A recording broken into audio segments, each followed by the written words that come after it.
So, hello, if you are watching this later, and if you're here, hello.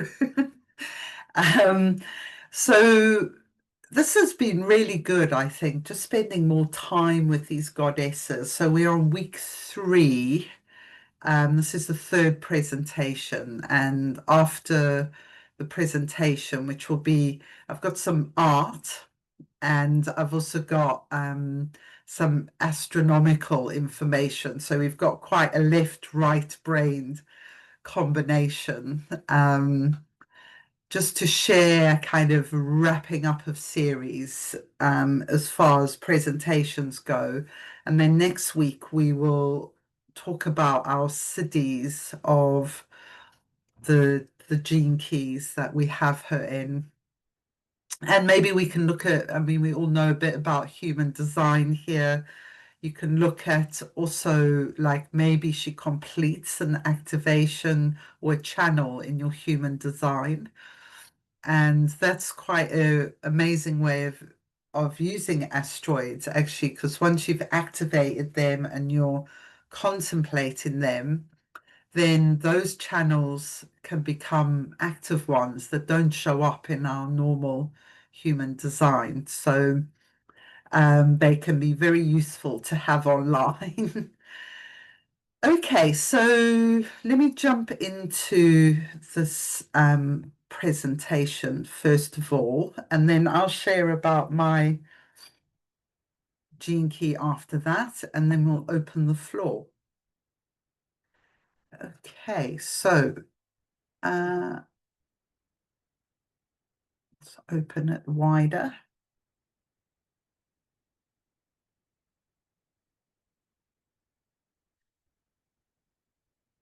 Are you coming up?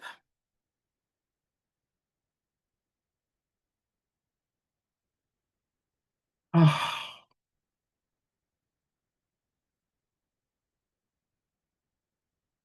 it's frozen. No! Right. Okay, let's try again. I'm just going to pause the recording while I fix it.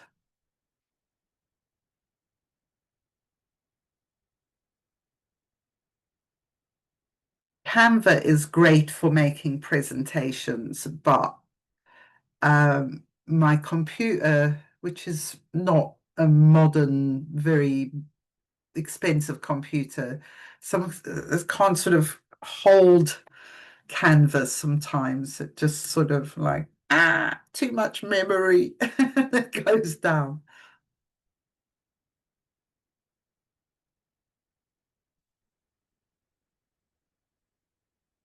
So one of the things that has happened this week actually is I've had lots of tech problems in this series gift week. I think for the first time ever, I couldn't actually get onto the meditation because my Wi-Fi completely crashed.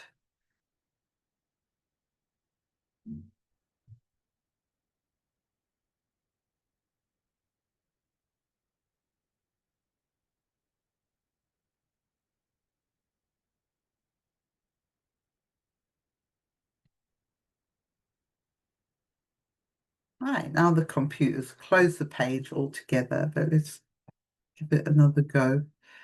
You Yeah. froze, Alison, at least on my screen. Patricia, the same for you.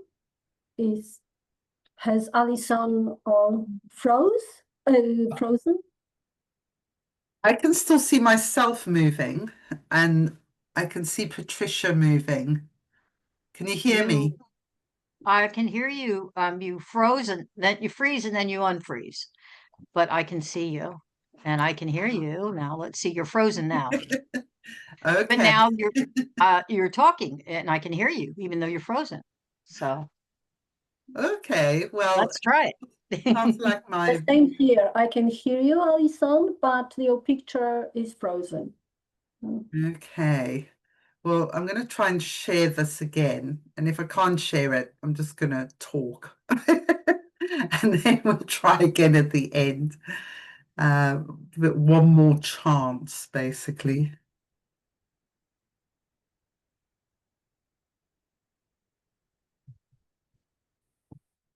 Okay, can you see that?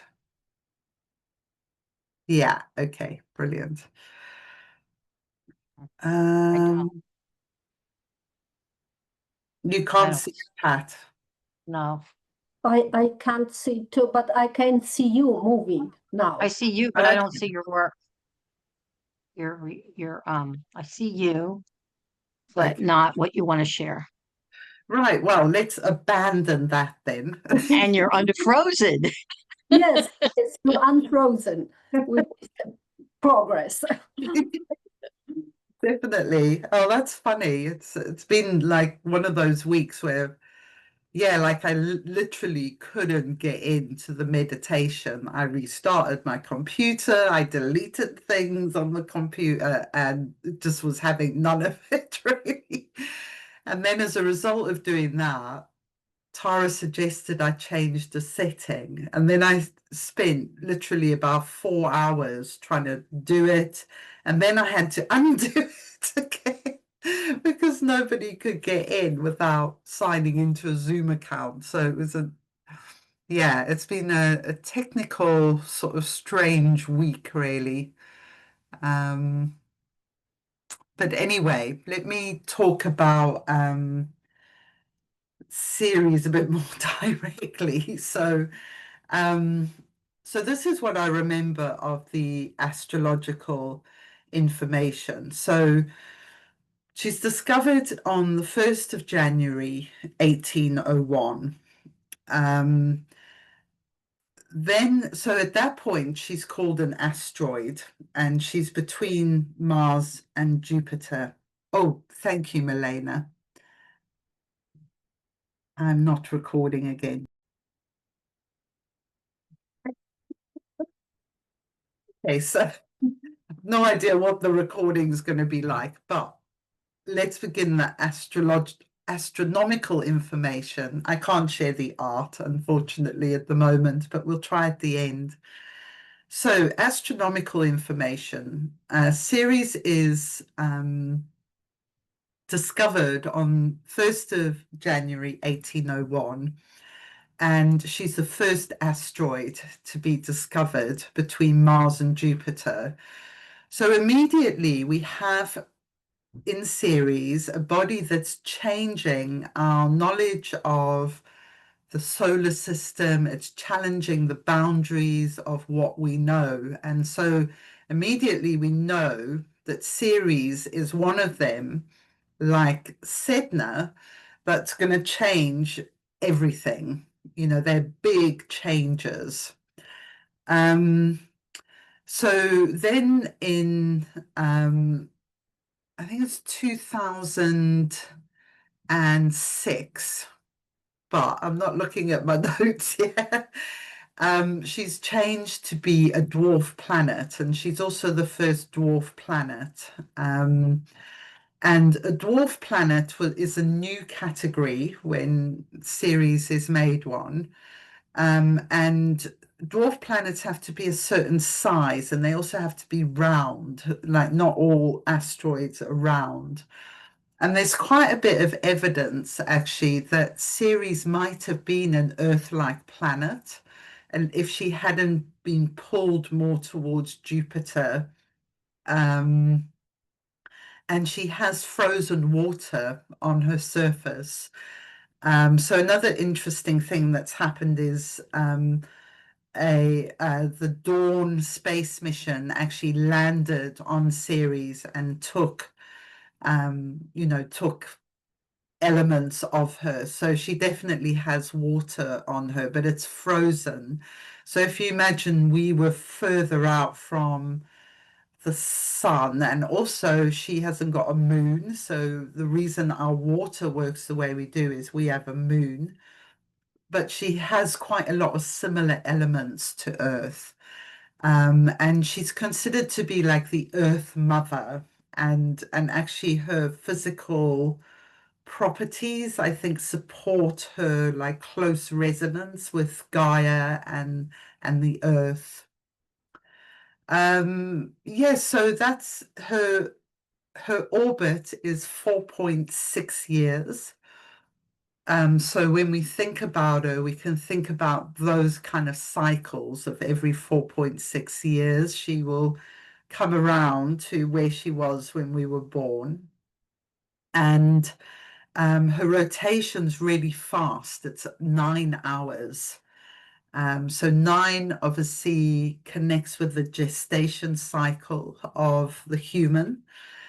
Yeah, but she's moving on her axis like really, really fast.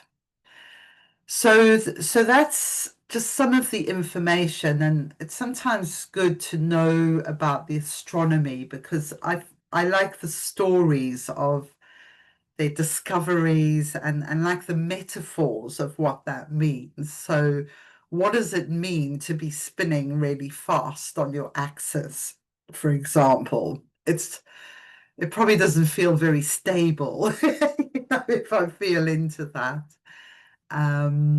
Yeah, and it's quite a fast journey around the sun every 4.6 years.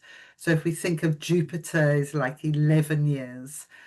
So it is more like a Mars-like planet, it's quite an energizing cycle and things happening quite quickly. Okay, so things that happened during this week that were interesting is Patricia will probably know who this is, Rachel Carson, the environmentalist. I didn't because I'm from South Africa and I'm not of her generation either. So I have sort of weird gaps in what I know. And I didn't know about Rachel Carson, but she is very well known, almost like a founder of the environmental movement in the United States. And she crossed my path this week through this book I've been reading about eels called The Gospel of the Eels. And it's an incredible story about eels and water. And it mentions, because eels are becoming extinct, it mentions the work of Rachel Carson. So one of the things she did is she researched, she was a scientist, and she researched the impact of insecticides on life, on humans and on animals. And amazingly, she actually got the Senate in America to listen to her because she was a woman in those times, was probably almost unheard of. And she wrote a book called The Silent Spring. So one of the things she talked about is we know about the 6 extinction period because the sound of the planet goes down, especially the insects and the birds. So her book was called The Silent Spring. And yeah, but she managed to get these particular insecticides banned. So she was really successful as well. So of course I couldn't resist looking up where her Ceres was. I thought she's got to have a powerful Ceres, this woman. And she did. Her Ceres is conjunct, exactly conjunct Jupiter. And even if you think of the gravity pull between Ceres and Jupiter, it's going to be really powerful. So as they line up like that, and 1 degree away, I think it's Neptune or Uranus, one of those huge big planets, like 1 degree away. So she's got this like Ceres, Mother Earth that expands into the collective through those big planets, and Jupiter's very expansive.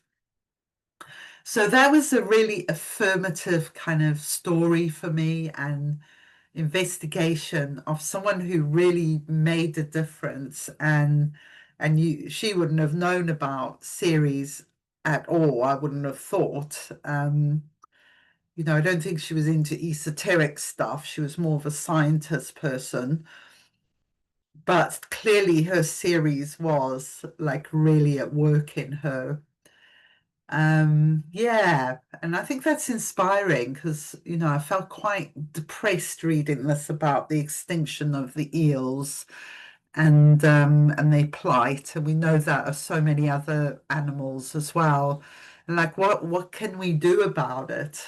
Um, and and it feels like Ceres is a body that when we tap into, we can work with the planetary energy and the idea of Mother Earth, of abundance, of harvest. We're at the harvest time of year. All these things we can tap into with Ceres. I don't know how easily. I don't think there's much research done on it, but it's my feeling that she wants to kind of help us be in a good relationship with food and with the planet. Okay, so I think that was pretty much all, apart from I had two artworks, which we'll try and look at the end, which are lovely series artworks. So I'll say a bit about my contemplation this week.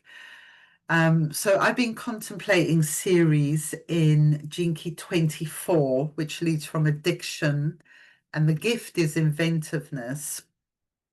And this is one of the gene keys that has made a really big impact on me. This one chapter on inventiveness is like such a good chapter. Even if you don't have this gene key in your profile, I really recommend reading it. And it's about how I feel in this case, about the gaps that kind of naturally appear in life. And sometimes they feel like voids to me, and they feel quite scary. And through my life, I would say historically, looking back, I've tried to fill these gaps with various types of addiction. I remember I went through a time when I was very stressed, when I was an adoptive mother, actually, where I got really addicted to buying books online.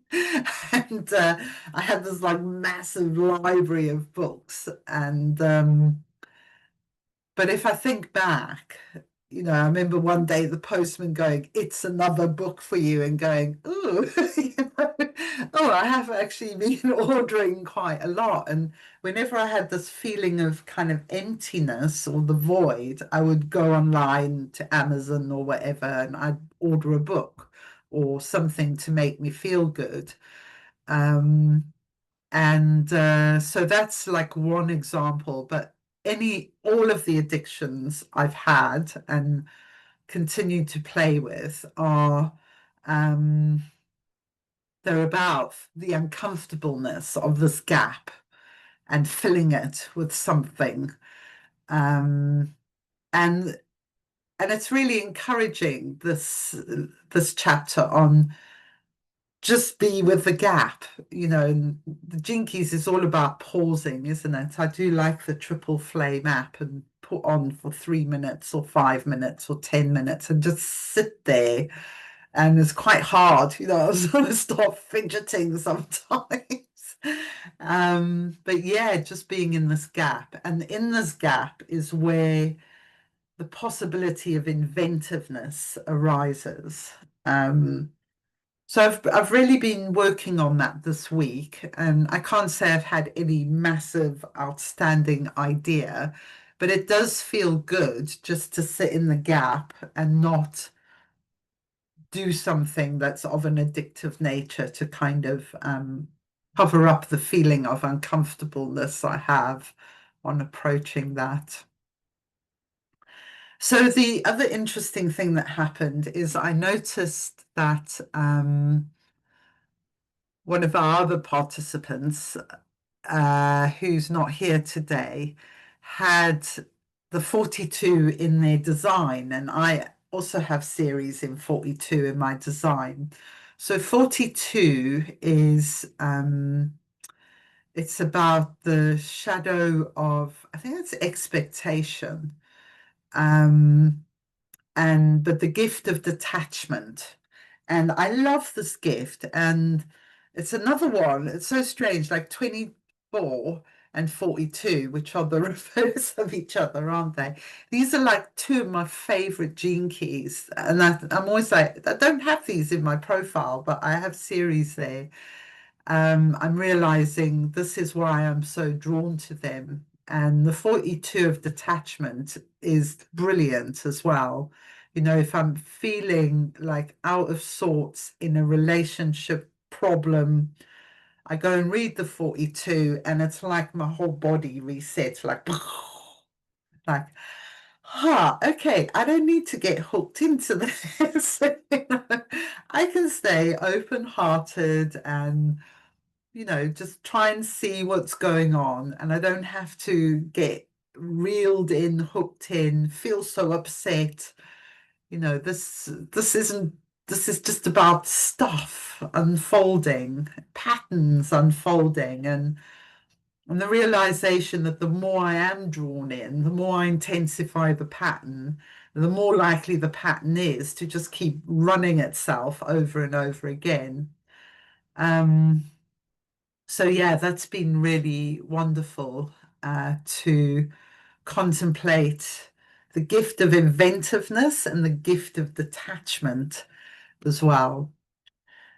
So I'm going to leave it there, said quite a lot, and open the floor so if we can kind of begin with the gift of your series. So like make that the center of what you talk about with other bits around it if you want to, but that's what we mostly want to do. And I'm going to stop the recording again. Here we